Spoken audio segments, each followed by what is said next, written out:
If you are 3,000 miles away, they will think that you are still at home. Plus, you have the capacity to actually call the police from your Ring video doorbell. Ring is amazing, and they have a new floodlight cam. So when things go bump in the night, you'll immediately know what it is, whether you're home or away. The Ring floodlight cam lets you keep an eye on your home from anywhere. It's the ultimate in-home security, high-visibility floodlights, a powerful HD camera that puts security right in your hands. With Ring, you are always at home. Right now, go to ring.com/Ben. That's ring.com/Ben. You get $150 off the Ring of Security Kit. Their products are so good that I've spent my own money on them. Ring.com/Ben. Ring.com/Ben. There's a reason they're so popular, and you're seeing the Ring signs pop up outside of other people's properties. You should join the club. Ring.com/Ben for $150 off their Ring of Security Kit. Again, use that /Ben so that they know that we sent you. Okay, so as I say, everyone's a moron. That is the quick summary of today's episode, so we can skip the rest of the show. Okay, so the stupidity begins with the NFL. Everybody's trying to blame Trump for the advent of the stupidity. Now, Trump has his own brand of silliness that he has injected in here, and I actually don't think it's politically silly. I think it's bad for the country, but I think it's politically smart. But we need to start off with a simple fact. The NFL politicized itself years ago.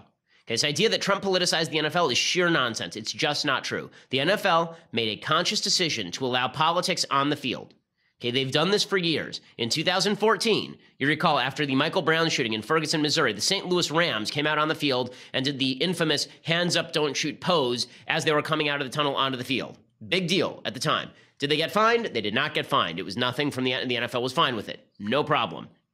Okay, then in 2016, Colin Kaepernick decided that he was going to kneel down for the national anthem during a preseason game. Did the NFL fine him? No, they did nothing. But what did the NFL do? They threatened the Dallas Cowboys with fines if they wore police decals in the regular season on their helmets after there was that shooting of police officers by a Black Lives Matter associated radical in 2016. So here's the headline. If you had the decal on your helmet, they would not allow you to wear the decal on your helmet. Okay, same year. If you wanted to wear cleats that paid homage to victims of 9/11, the NFL said you were not allowed to do this. Some players did it anyway, and then the NFL ended up waiving the fine. But if you wore even special breast cancer gear, then the NFL threatened to fine you. If you did an end zone dance that was too provocative, the NFL fined you. So the NFL cracked down on everything except for leftist political expression. Everything except for leftist political expression. I assume that, the response would be, well, they didn't crack down on Tim Tebow, except that Tim Tebow kneeling to do his own private prayer is not really a political presentation. Kneeling for the national anthem pretty clearly is. So the NFL had politicized itself long ago. And then President Trump decided to step in. So let's be clear about something. There was a consensus until the middle of last week, until Wednesday of last week, when last we left our story. There was a consensus in the United States. Kneeling for the national anthem is a stupid thing to do. It is an unpatriotic thing to do. This was the general American consensus. Now, there were some people who said, well, it's still patriotic to kneel for the anthem because you're really trying to say that the anthem isn't being fulfilled in the way that it was meant to be fulfilled. Okay, you made the statement about the anthem. The anthem is one of the few unifying features of American life. The American flag, the national anthem, these are unifying features of American life. And to kneel for the anthem suggests that you are anti-American. Okay, it does. There are plenty of ways to protest against police brutality or systemic racism if these are things that you feel the necessity to do. Listen, I think that you're wrong. I think that you are operating on faulty assumptions. According to the Washington Post, there have been 761 police shootings this year. Nine of them were of an unarmed black person. And of those 9, not all 9 were cases in which the person was just sitting around doing nothing. In many cases, there's serious questions about confrontations with the police. So the idea that cops are going around shooting people is in and of itself ridiculous. That they're going around shooting people based on race, not a lot of evidence to support that. That said, if you want to protest, there are plenty of ways to protest. Making the specific statement that you're going to bow down during the national anthem on national TV, it's a statement. It's a political statement, and it says that America is inherently steeped in racism, founded in racism, and inescapably tied to racism. Okay, that's what that says. So Americans didn't like that. If you look at the polls, Americans didn't like this, and it was actually hurting the NFL's ratings. The NFL had a trio of serious PR problems before the middle of last week. The NFL had the CTE scandal. The fact that if you get hit in the head many times, then you are likely to end up, or it's possible that you end up with brain damage that could end with early death. CTE is a brain disease in which you get plaque in your brain, essentially, and that comes from too many hits to the head. So that was one thing the NFL had to deal with. The NFL also had to deal with a serious spate of domestic violence incidents where a bunch of their players were knocking around women. And the NFL, you recall this with Ray Rice, the NFL didn't know what to do. They sort of said that they were going to do something, then they didn't do anything, and then they did something again. So that was the second thing. And then they had the Kaepernick thing. All of this was contributing to a drop in ratings for the NFL. And in fact, J.D. Power did a poll, and it showed that for whatever number of people were not watching the NFL anymore who had watched before, 26% of those people said that their number one reason for turning off the NFL was the national anthem protests. They didn't like the politicization of sport. Which makes sense. We have to have a water cooler culture. We have to have something in common. We don't have politics in common. We don't have church in common. We don't even have entertainment in common. But sports seemed like a pretty easy one, right? A bunch of people run around after a ball. How do you screw that up? Well, we found a way to screw it up. So the NFL was facing all of these problems. So there was a consensus. The consensus was people like Colin Kaepernick, dolts, doing stupid things, not good for the country. But should Colin Kaepernick be fired because of that? Probably not. Most people didn't really feel like it was necessary to call for a firing. Didn't really feel like it was important to call for a firing. Or if the owners wanted to fire on their own recognizance, that's their problem. I mean, right? It's a private business. If they want to fire Kaepernick, they can fire Kaepernick. That's their call. What it is not is the government's job to get involved. The government should not be involved in this. Now, the reason those of us on the right thought this is because we don't like when the government or government actors sound off on these issues generally. Right? How would we feel if President Obama had said about Brendan Eich, the former CEO of Mozilla, that it's a good thing that Mozilla fired him? After all, the guy was for traditional marriage. I mean, that's pretty discriminatory. We would have all been fighting mad. We would have said, what business is it of the President of the United States to make noises about that? Imagine for a second the counterfactual. Let's say Tim Tebow gets down on a knee, but he doesn't just get down on a knee to pray. He gets down on a knee because he is overtly protesting the abortion culture in the United States. And let's say that Barack Obama is the president, and he comes out and he says, that's inappropriate. Sports is sports. Cut that stuff out. I hope Tim Tebow gets fired. Somebody needs to fire Tim Tebow. Let's boycott the NFL until Tim Tebow is fired. We all would have said, wait a second. Is that the job of the president? Like, it's our job to decide whether or not we want to watch a game. It's the owner's job to decide whether or not somebody gets fired. So this was the consensus. Stupid politics are stupid. And also, it's the owner's job and the patron's job to decide whether they want to watch something or fire somebody. This was the consensus. It was pretty well settled. You weren't seeing a significant increase in the number of NFL players who were kneeling for the anthem. It was basically Colin Kaepernick, and now it's not even Kaepernick because the guy doesn't have a job because he's a crappy quarterback. So that is the lead up. Then along comes President Trump. Now, I'm not sure that what President Trump did last week was politically designed. I'm not sure that he meant to start this firefight. I think that Trump likes to say things to audiences where they clap, right? I think that that's really as deep as it goes for President Trump. But the effect of what President Trump does is that President Trump, whether he likes it or not, basically, no matter what he says, it's going to be taken the same way that reverse psychology is taken with my 3-year-old. So the way that I get my 3-year-old to eat her food is I say to her, sweetheart, you're not big. No, you're not big enough to eat all that food. You can't eat all that food. No way. And then she goes, yes, I can. I'm a big girl. And then she eats all her food, right? Well, no matter what Trump says, the left responds like 3-year-olds. So whatever Trump says, they immediately respond with, you say we shouldn't kneel for the anthem? Not only will we kneel for the anthem, we'll stretch during the anthem. Not only will we kneel for the anthem, we'll poop on the field. That's what we'll do, just to show you, because Trump, Okay, so Trump leads all this off with statements that really are divisive and not useful. Okay, so here's the part of what Trump says that's useful. What he says that's useful is kneeling for the national anthem is stupid. Agree. Everyone agrees. But that's not enough. Trump goes further. He gets back into his full-on WWE TV persona, and he decides that he's going to call for people to be fired. Right? He's going to go, you're fired. He's even going to bring out his old slogan because he's not getting anything done legislatively, and everybody's sort of disappointed in him, and people are sort of frustrated. So he's going to bring back an applause line in Alabama because whenever he gets in front of a crowd, this is what he does. Trump is a consummate performer. It's what he does for a living. Okay, he's not president for a living. He's a performer for a living who happens to be president. That's how he got here. He didn't get here through great legislative legerdemain. That's not how he got here. I'm going to play the tape of Trump and explain what happens next in just a second.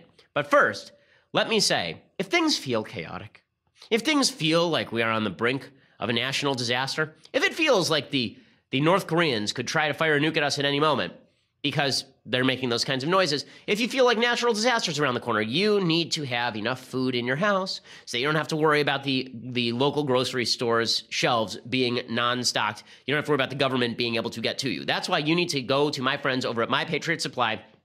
and get their new survival food supply for just 99 bucks. It includes 102 servings of breakfasts, lunches, and dinners for less than $1 per serving. Order now, 888-803-1413, 888-803-1413, or online at preparewithben.com. It's just 99 bucks plus free shipping, which is a cheap price to ensure that you and your family are taken care of in case disaster strikes.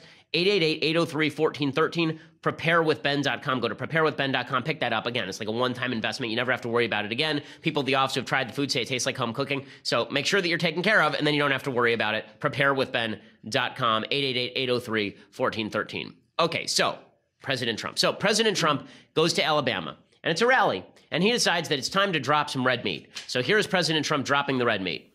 Wouldn't you love to see one of these NFL owners, when somebody disrespects our flag, to say, get that son of a bitch off the field right now, out, he's fired. He's fired!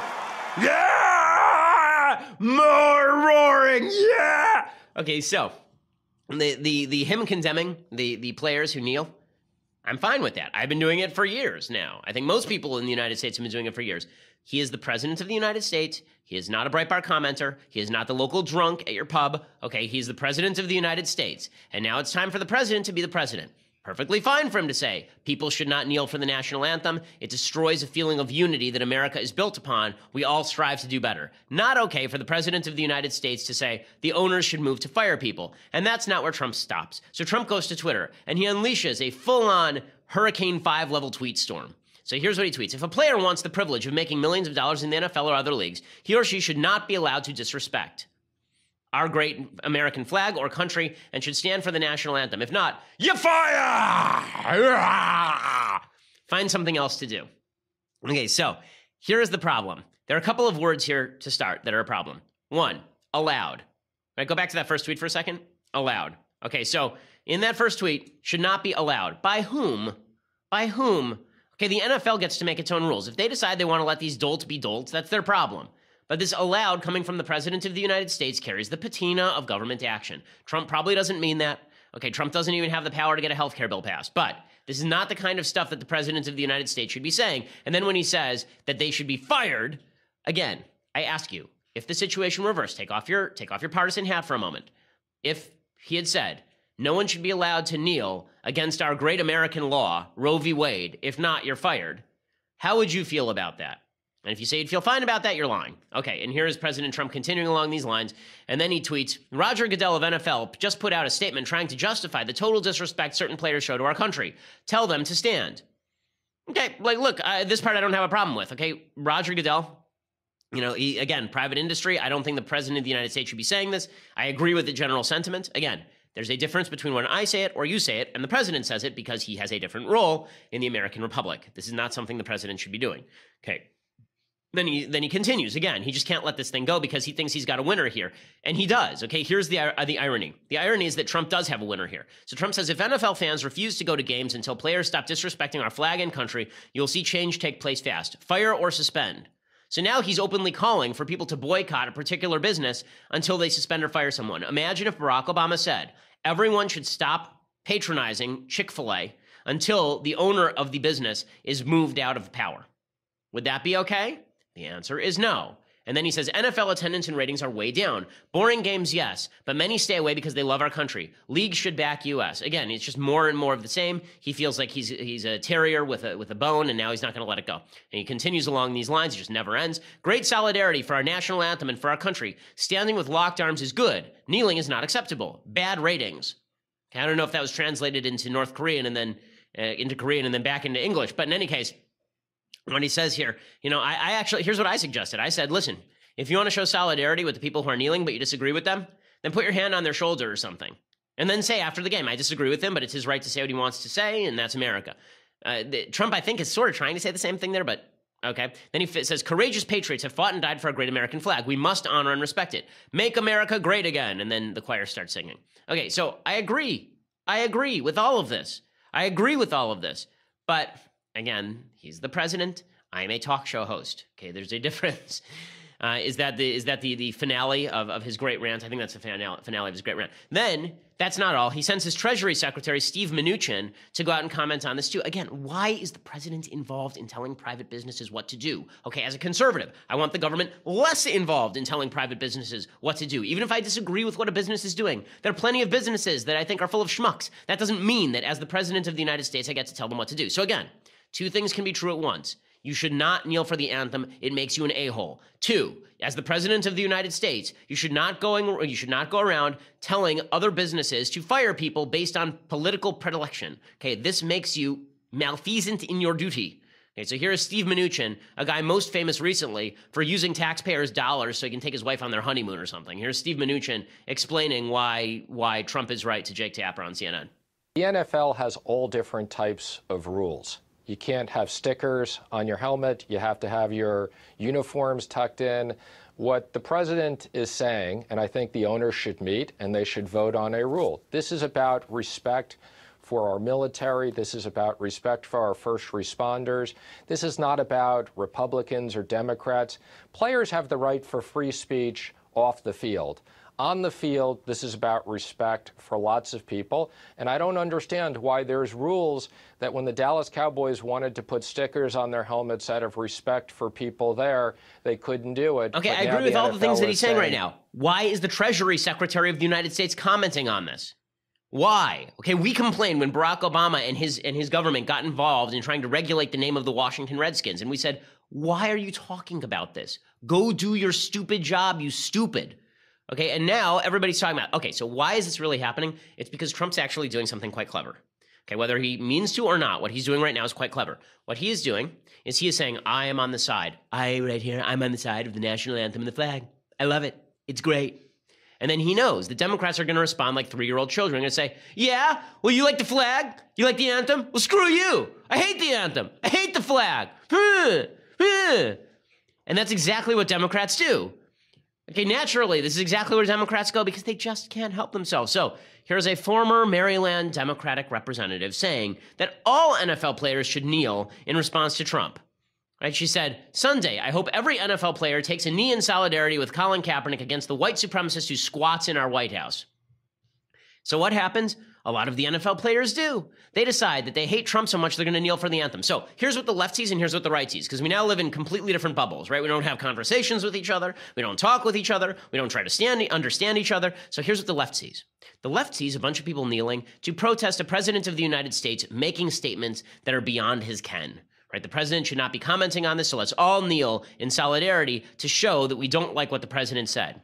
Here's what the rest of America sees. They see a bunch of people kneeling during the national anthem that people have fought and died to protect. They see a bunch of people disrespecting the flag that a bunch of people have fought and died to respect. So what the left did is they took an unpopular protest movement, a protest movement that no one on the left was seriously backing, and then they made it their rallying cry. This is what we're going to rally around now, is this unpopular, stupid thing. And Trump's standing over here going, I love the flag. It's great. Look at all these people kneeling. It's not about me. They hate the flag. They hate the national anthem. Meh. Right? And it's so everyone, so the real debate here is not even had. The real debate is whether it's appropriate to kneel for the flag. Half the people kneeling about the flag and national anthem are doing it specifically to piss off Trump. If you think you're pissing off Trump, you're wrong, okay? Trump is winning because of this. You think you're going to win back Ohio and Michigan and Pennsylvania and Wisconsin by kneeling during the national anthem? Are you out of your mind? But the Democrats think they're going to win with their base. Trump thinks he's going to win with his base.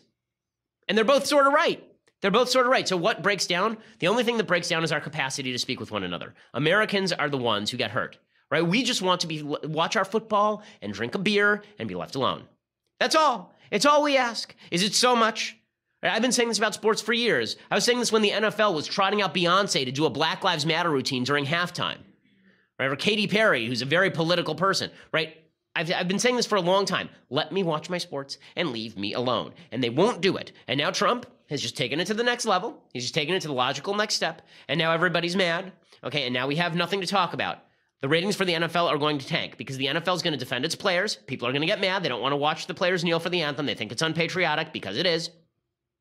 Now, there are people who say it's not unpatriotic for two reasons. One is when you kneel for the anthem, then you're really kneeling because you respect the anthem, right? It's because you respect the anthem so much and we're not living up to it. Okay, this I think is a poor argument. This runs in the same category as people who say that burning the flag is showing the highest form of respect to the flag. Because we're burning the flag to show the flag doesn't live up to what we think it should live up to. Okay, that's not really what kneeling for the anthem shows. Okay, the other thing is a little more understandable. That is, it's not unpatriotic to kneel because we're not kneeling because we don't like the anthem or the flag. We're kneeling because we want to show Trump that he can't tell people not to kneel. Okay, again, stupid but not unpatriotic. But what a lot of people in the middle of the country see is people kneeling during the anthem. Here is what people see, and you're going to see what you want to see, right? Here's what you're going to see. LaShawn McCoy, right, who is a running back for the Buffalo Bills. This is what he was doing during the national anthem. Not even kneeling, stretching.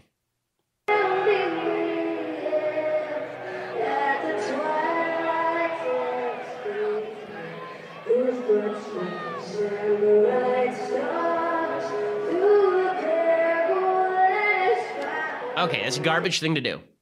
I don't care what reason you're doing that for. Stretching during the national anthem is a garbage thing to do. It's not even kneeling, right? Kneeling is bad enough, but stretching is really just you being a garbage person. So President Trump thanks LaShawn McCoy for his campaign donation 2020. Because I promise you, this helps Trump. This helps Trump. And then it becomes a big thing, right? You've got national anthem singers who are kneeling. You had one do it at the Seahawks-Titans game. Right, so you've got the color guard out there, and the color guard is out. These are men and women serving in our American military, standing there for the flag, and the national anthem singer is kneeling in front of the people who are willing to spend their lives and their lifeblood protecting that flag in this national anthem. It's gross.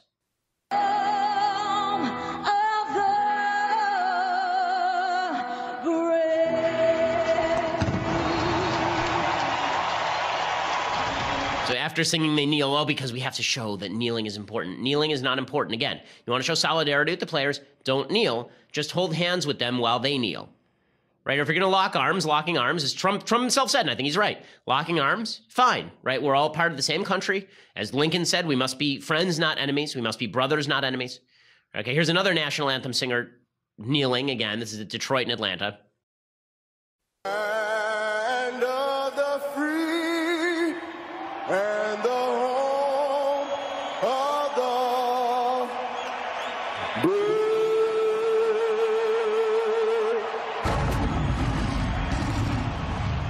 Okay, so there are a lot of places where people were booed, right? The Patriots, for example, were booed. A bunch of them kneeled, and the crowd booed them, which I think is totally appropriate. You can hear them booing the players, right? This is what Trump has done, and this is what the left fell right into. Trump said, if you kneel, you're unpatriotic, and you should be fired. And a bunch of people said on the left, okay, fine, then we'll all kneel. So what are you doing? You're alienating your own audience. Here's a montage of all the players around the NFL kneeling.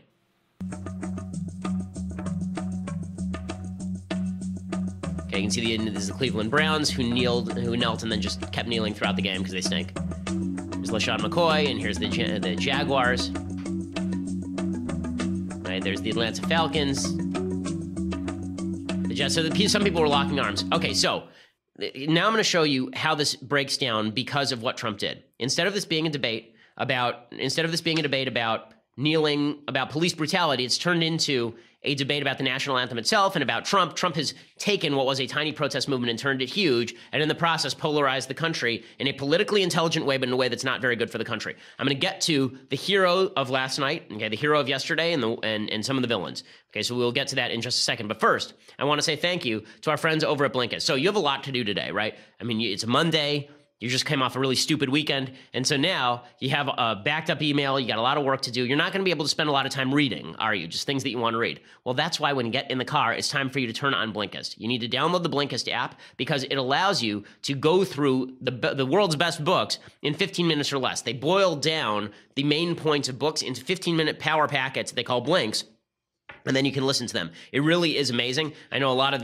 people listen to this show, people like Dana Perino now use Blinkist, and the reason for that is because Blinkist is just a tremendous way of gathering information. You can spend 5 hours reading a book and come away with the same amount of material that you would in a 15-minute summary from Blinkist, because how much of that book that you read 3 months ago do you actually remember? And these are all the nonfiction books that you'd want to read. It's things like Why Nations Fail, 600-page book, really good book. Do I remember 15 minutes worth of material in it?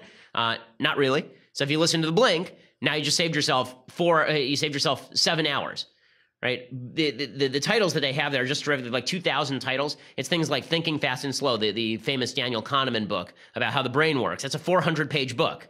Okay, what are you going to remember from it? 15 minutes worth of material, probably. That's why Blinkist works. Blinkist right now has a special offer just for our audience. Go to Blinkist.com/Ben right now, and you get your free trial or 3 months off your yearly plan when you join today. That's Blinkist, Blinkist, Blinkist.com/Ben to start your free trial, or you get 3 months off your yearly plan. Blinkist.com/Ben. If you're an information junkie like I am, Blinkist is indispensable. Go and check it out and make sure that you use /Ben so that they know that we sent you. Okay, so the big hero of yesterday, when all was said and done, was not any of the players who were kneeling. It was one player on the Pittsburgh Steelers. His name is Alejandro Villanueva. He did 3 tours, I believe, in Iraq and Afghanistan. And he is a West Point graduate. He's an offensive tackle for the Pittsburgh Steelers. The entire Pittsburgh Steelers team decided that it was necessary not to come out for the national anthem over all of this stupidity. And the entire Pittsburgh Steelers team stayed in the locker room, except for Villanueva, who served in the line of duty in order to protect this national anthem and protect this flag. And here is some video of Villanueva standing for the anthem. For the ramparts we watched were so gallantly streaming,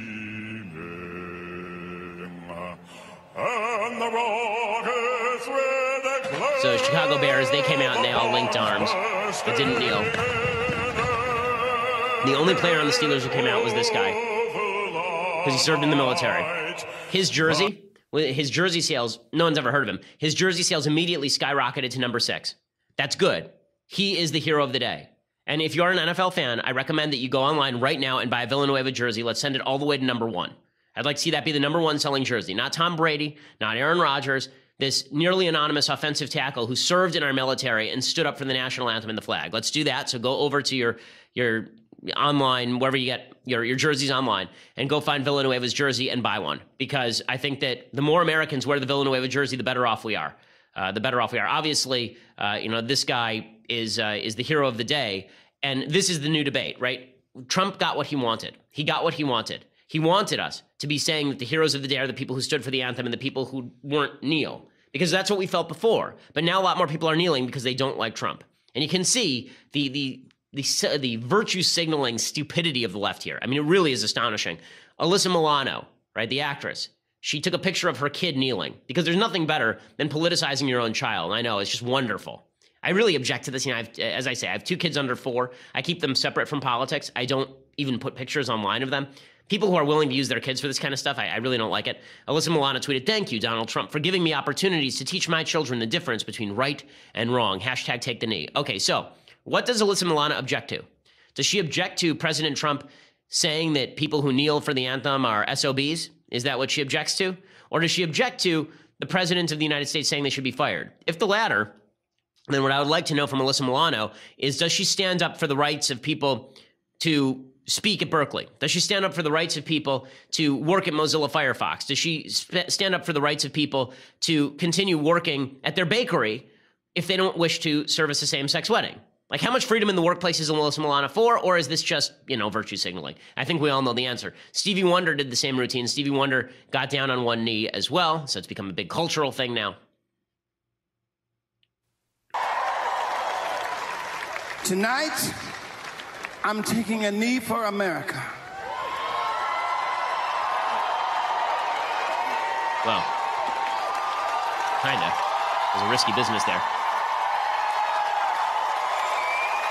Wow, people are so emotional. Not just one knee.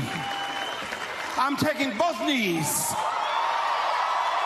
I have a Monica Lewinsky joke here I won't tell. But in any case, the idea that this is somehow doing some sort of great service to the United States, for the United States. If you're praying for America, that's one thing. That's normally what we mean when we kneel. But this idea that we all have to take a knee for America, that this is our solidarity is protesting the anthem. So American solidarity now is protesting the things that we stand for. That's weird. My favorite one of these, by the way, was this surgeon who's his name is Eugene Gu, MD. And he says, "I'm an Asian American doctor, and today I take the knee to fight white supremacy." This currently has 117,000 likes on Twitter. Eugene Gu is a surgeon scientist hoping to cure heart and kidney diseases in babies. He's blocked by President Trump. He's the president of Ganogen Inc. and Stanford and Duke Med School alum. Let me just say that if we're talking about institutional racism, I'm going to go with Eugene Gu does not really get to talk about that so much. Okay, Eugene Gu, as I say, went to Stanford and Duke Medical School. And let's be clear about this. 5% of the American population is Asian. 20% of med school graduates are Asian, last I checked. So if we're talking about institutional racism, I think they keep picking poor examples. So all of this redounds to Trump's benefit. This is the amazing thing, right? If you're a Trump fan, then you like all this. If you're a big Trump fan, you like all this. Not because you care about, not because of what it does to the country. I think it's terrible for the country. But if you think that Trump needs political support, the best way to earn political support is to play this game that they like to call kind of political sumo wrestling. So sumo wrestling is about you get the person in the circle with you, and then you throw them out of the circle. Right? You get your enemy in the circle with you, and then you throw them out of the circle. So what that means politically is you get everybody to agree to a certain proposition, and then you take your enemy and you throw them out of the circle. They don't believe in that proposition. Most people in America like the anthem. Most people in America like the flag. If you get your enemy somehow to make the idiotic mistake of somehow saying, I hate the flag, I hate the anthem, you have won. And that's what Trump inadvertently did because the left is so damn stupid. I mean, so unbelievably stupid, like light years of stupid. Basically, the left does something dumb with the anthem. Trump does something dumber with regard to the anthem. And then the left does something even dumber. We are now in an endless vortex of stupid. Okay, we have not yet, it's a black hole of stupid, and eventually we will emerge on the other side. Mitt Romney will have been elected in 2012. When we emerge on the other side of that wormhole. That's how dumb everything is. It didn't end there, by the way. Trump is now in a fight with members of the NBA as well. So Steph Curry said that he wasn't going to go to the White House to meet Trump. Okay, as I've said before, I think players have a right to do this. I think Tim Thomas did that, the goalie for the Boston Bruins. He did that with Obama because he's a pro-life guy and Obama's pro-choice. I think that's perfectly acceptable. Steph Curry said he didn't want to meet Trump. So Trump, instead of accepting that with good grace or just moving on and saying, that's too bad, I really would have liked to meet him, just being gentlemanly, instead Trump does what he always does, which is, you can't quit, you're fired. Right? He tweets out, going to the White House is considered a great honor for a championship team. Steph Curry is hesitating, therefore invitation is withdrawn. He wasn't hesitating. He said he wasn't going to come. So again, that's the same thing that Trump did with his Economic and Jobs Advisory Council. You remember this after Charlottesville. All of them quit, and he said, you can't quit. I've disbanded your council. So Curry immediately responded by taking the high road. He said, this is beneath the president. It's kind of, surreal, to be honest. Just, I don't know, why he feels the need to target certain individuals rather than others. I have an idea of why, but it's kind of it's just kind of beneath, I think, a leader of a country to go that route. It's not what leaders do. So the left loves this battle. LeBron James also sounded off because we definitely needed the king to sound off on all of this. Our lives would not be complete without LeBron James' political commentary. Here he is. Just a little frustrated, man. Just because this guy that we've put in charge has tried to divide us once again. And obviously, we all know what happened with Charlottesville and the divide that caused. And now it's even hitting more home for me now, even more because he's now using sports as the platform to try to divide us. Right. Okay. So, I love again that LeBron James had no problem with Colin Kaepernick dividing us or President Obama dividing us, but Trump is the one who's dividing us. And this is the point. Okay. We are now living, Dwight Eisenhower talked about the idea of this military industrial complex. We're going to get into wars that were stupid because we have this military industrial complex that has an interest in building up our armaments and then using them. So we'll get into wars that are dumb. This is what Eisenhower said in his farewell address in 1961. Okay. Well, when it comes to political cultural entertainment, we have a political entertainment wing, a political entertainment complex that has an interest in culture wars, stupid culture wars that don't benefit anyone except the politicians and the cultural figures. That's it. They don't benefit Americans. They don't help the country. They don't tie us closer together. They divide us. Right now, we're supposed to choose sports. Like if you love America, you're supposed to choose NASCAR. And if you hate Trump, you're supposed to choose the NFL and the NBA. This is the game that we're going to play now. The only people who benefit from this are cultural figures who get to feel very special about themselves and feel like they are culturally and politically important, and political figures like President Trump who get to make hay off of this. Now, the left is okay with this because the left dominates the culture, right? This is a point Ross Douthat has made over at the New York Times. He says the left, we've never had a greater dichotomy between politics and culture. The right is dominating politics and the left is dominating the culture, and that's because they act off of each other. Politics is people reacting to culture, and culture is people reacting to politics. But they also are clutched in this love embrace, right? Where Trump loves this. It's great for him politically. And the left loves this culturally because it's great for them culturally. They get to complain about America and talk about how terrible it is and talk about Trump and win some adherents and fans and double down with their own base. Everyone wins with their base. The middle of the country, everybody who just wants a better country where we can live together and respect each other's opinions, we all hate each other and we think that we're jerks now. Like, it's made everything significantly worse, this political entertainment complex. As I tweeted yesterday, politics and entertainment copulated, and now they both have syphilitic brain disease. Politics has become infused with entertainment-oriented stupidity, and entertainment has become oriented with politically oriented stupidity, and that means that both are worse off. Both are worse off. Meanwhile, we ignore the actual policy problems. So I'm going to talk about the policy problems in just 1 second. But first, you're going to have to go over to dailywire.com and subscribe. For $9.99 a month, you can become a subscriber to this, the very greatest in all podcasts. You also become a subscriber to the Michael Knowles Show, which is happening at 12:30 today, and the Andrew Klavan Show, which is happening at 10:30 today. We do it live 4 days out of the week for them, 5 days a week for me. You get the show perfectly live.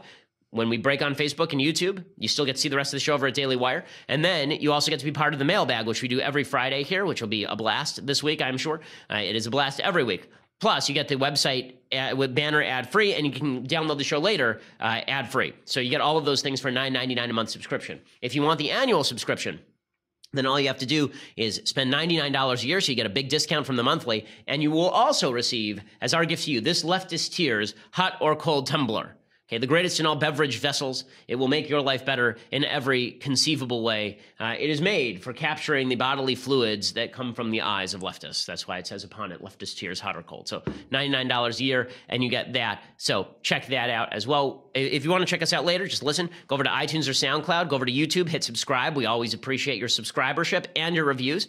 We are the largest, fastest growing conservative podcast in the nation.